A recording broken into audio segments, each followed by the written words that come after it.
Cred că este un prilej pentru a arăta tuturor ce se numește minoritatea este o minoritate care s-a atestat documentat încă din anul 1985.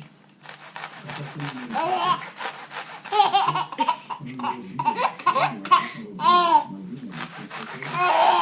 minoritatea românilor a fost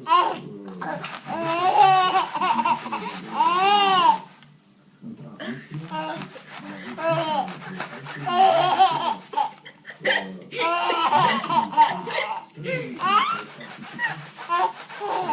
importante momente au desăvârșit constituirea statului român modern, respectiv primul război mondial.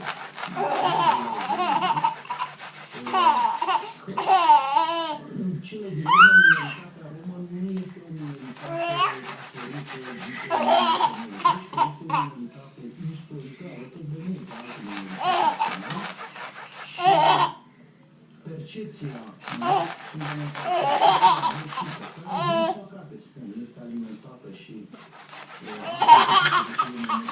în termeni negative către mass media.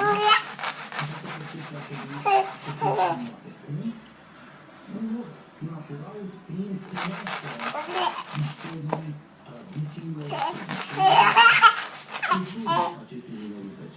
De aceea mi se pare interesant să prezentăm activitățile care sunt organizate în această zi, pentru că 8 aprilie nu este numai o zi importantă pentru minoritatea română, dar este o zi în care noi putem să profităm și să arătăm celorlalți oameni care nu fac parte din minoritate